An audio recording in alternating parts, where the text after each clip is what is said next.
At this point, I feel like it is no exaggeration to say that Cardano is about to lead us into a new era of crypto where DeFi projects finally become RealFi projects.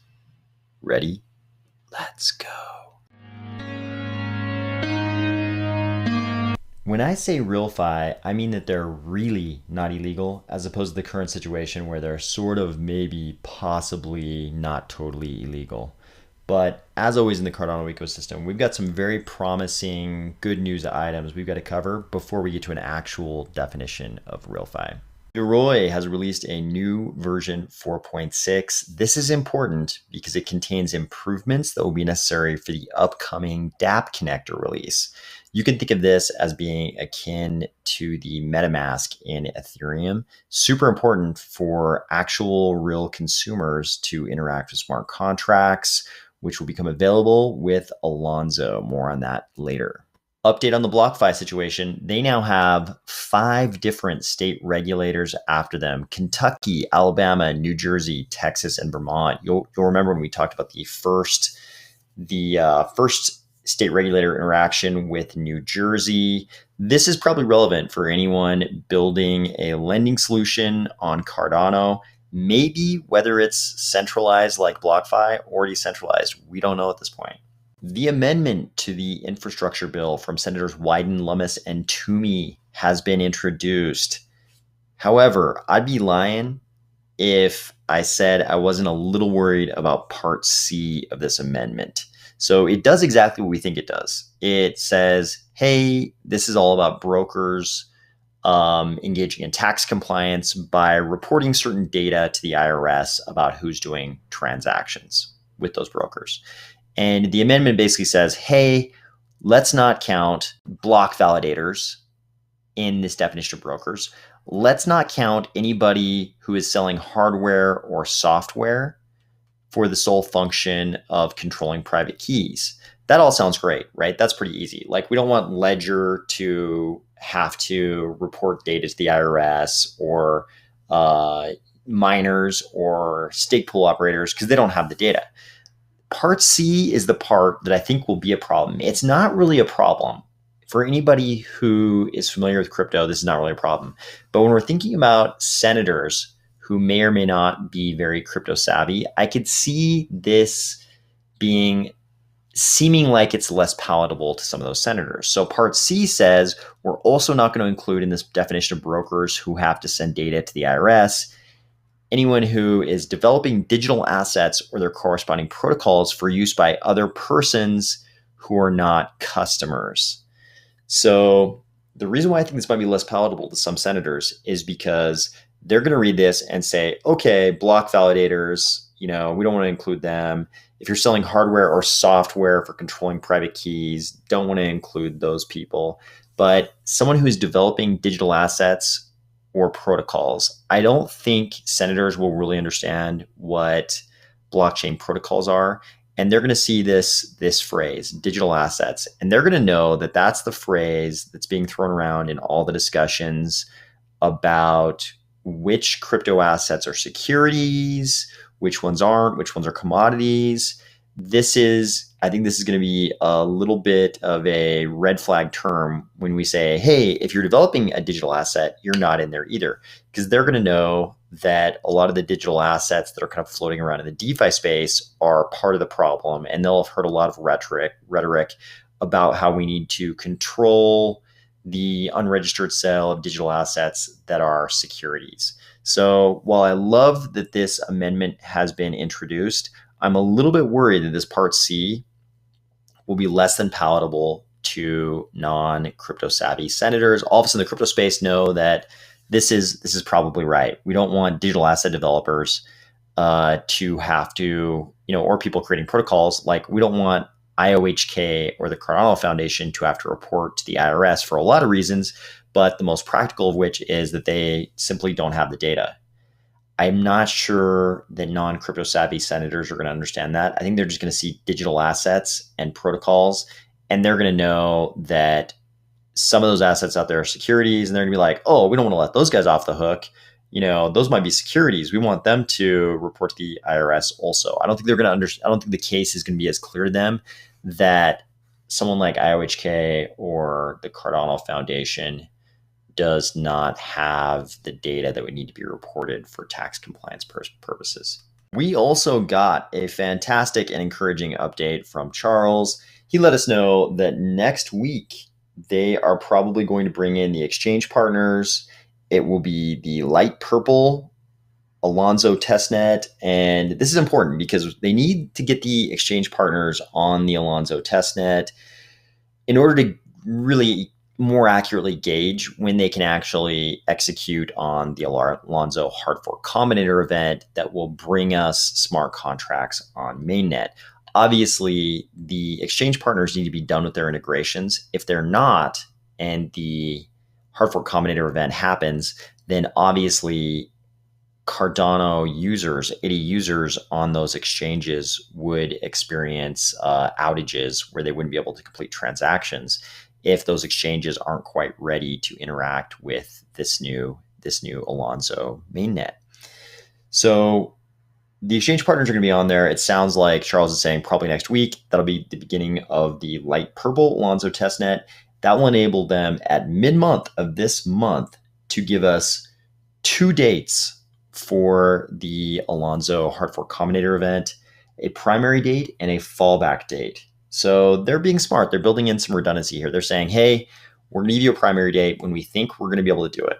But if we have to abort at the last second, if we have to pull back, there will also be a fallback date that'll be 1 epoch later. An epoch in Cardano, as you know, is 5 days. So it'll be 5 days later. So Charles thinks that these dates will be at the end of August or the first week of September. So somewhere probably between the last day of August and something like September 7th. This is fantastic. Obviously, this depends partly on how the exchange partners do in the first couple of weeks of integration. If it looks like they're going to take a long time or if it looks like things are going very smoothly. But Charles tells us this is a much smaller upgrade than the Byron to Shelley upgrade. He said that upgrade was a complete change in how the exchanges were going to be doing things. This is a much smaller change. When the hard fork combinator event happens, Charles also tells us they're going to have a live HFC party. And the most interesting part of this, he mentioned that he's going to talk to Lars to see about deploying some things minutes after the hard fork combinator event.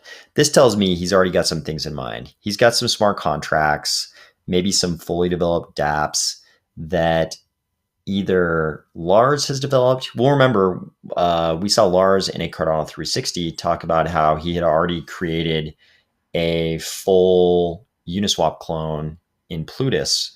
I don't know if it's going to be that, but it sounds like either Lars or some people in the Plutus Pioneers program or somebody in that whole sphere has something that will be possibly deployable right at the HFC event. That's great news. As we've covered in the past, developer infrastructure around these changes to the node will be deployed later on in September and basically forever after that. They'll constantly be trying to improve the developer infrastructure so that people can build things on Cardano. They're not just going to deploy the node and walk away. There's going to be a whole bunch of developer infrastructure built around this change to the node. The very interesting topic that Charles covered next in his update requires us to first revisit what all of this is, what the Army of Spies really is. If you're new, the Army of Spies is not me. It's all of us together exploring and discussing a school of thought around how society should be ordered. I know that sounds super grandiose, but hear me out. That is really what crypto is. Crypto is an attempt to create a new way to organize societies. It's a new way for societies to keep track of who has what, who's doing what in an immutable, uncensorable, trustless way. Cardano brings a new dawn to that line of thinking. And this is what Charles started discussing. So somewhere along the way in crypto got a little distracted, a little lost, and it built a castle with cardboard walls. Castle DeFi. Building that castle became one of the biggest things that everybody was focused on. But this castle was never defensible. It was a castle with fragile walls that regulators would one day easily pierce.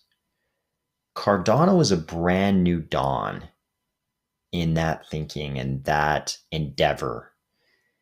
It creates a brand new opportunity to build not an addition to Castle DeFi, but Castle RealFi. And Charles described RealFi in a way that I think is a little bit different and probably new to a lot of people. In the past, people have described RealFi. It's a term we've kind of bandied about in Cardano. But in the past, people described RealFi as, sort of like DeFi for real people or utility of the blockchain for real people. In this update, Charles described it as DeFi plus digital identity, metadata, certification, governance, and regulation. And that's what I think RealFi really is. It's a defensible castle to house our little idea that there's a better way to organize a society by the people and for the people. The whole point of crypto was to push all the prosperity out to the edges, to decentralize all this prosperity that gets captured most readily by the people right at the center of the system. It was a way to decentralize the system so that more people can enjoy the prosperity that in the past had been, probably soaked up too much by the people closest to the center. And I think RealFi can accomplish this. DeFi was always going to get smashed by regulators. There was no way that unregulated securities exchanges were ever going to grow to be, they were never going to let them grow to like be the size of the New York Stock Exchange. That was never going to happen. It was always the case that they were going to get to a certain size, they were going to garner too much attention, and regulators were going to come in and smash them because they were pretty much always in violation of the rules. The rules have been around for a long time and they were always in violation of those rules.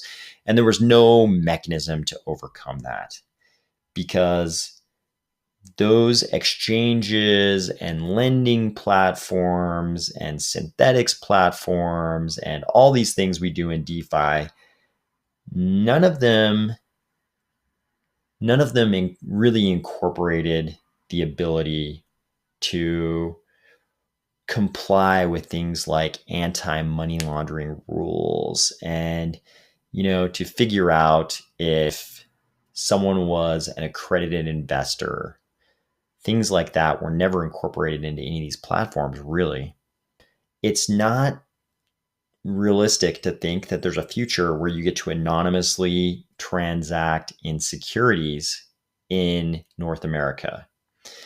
And this is not just about North America. People over the last few weeks, there's been a lot of regulatory activity, and a common refrain from the crypto crowd has been, yeah, but that's just the US. Maybe that'll apply to Canada, maybe Mexico, maybe all of North America, but that's just North America. The problem is the entire world is too integrated. We've got the US and the EU and the Five Eyes countries that aren't in the EU. We've got the UK, we've got Australia, we've got New Zealand, we've got Canada, we've got all of the allies of the US and the EU. We've got Japan, we've got South Korea, we've got Taiwan. If the US regulates these assets, the EU is going to regulate these assets. The rest of the Five Eyes countries are going to regulate these assets. Japan's going to regulate these assets. South Korea is going to regulate these assets. Taiwan's going to regulate these assets. Everybody's going to jump on this boat. It's not just about the US. It's about all the countries allied with the US. Even countries in Eastern Europe who want to play ball with the US will consider regulating these assets, because the US is going to require things like that if they want to deal with the US. So this isn't just about the US. This is about the whole world. Maybe the US is the catalyst that kicks things off. Maybe that's the first match that gets lit, but this would become a fire. Without DeFi becoming RealFi, this would become a fire that consumes pretty much all of DeFi. It's not unrealistic at this point to say that this would become a regulatory fire that would consume all of the DeFi projects, because none of them are. It's hard to explain how any of them are compliant.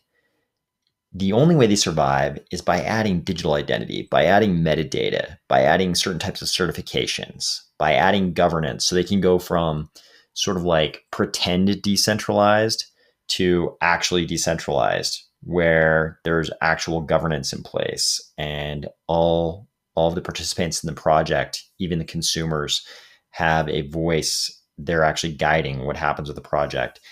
And RealFi is also, all these things are going to allow us to add regulation. That's the only path forward. There's not really there will always be rogue states. Like, sure, if you want to go to Venezuela and run your DeFi project, by all means, but it's going to become incredibly hard for you to reach the liquidity markets in the US, in Canada, UK, Australia, New Zealand, EU, Japan, South Korea, Taiwan. You're not going to be able to reach any of those markets.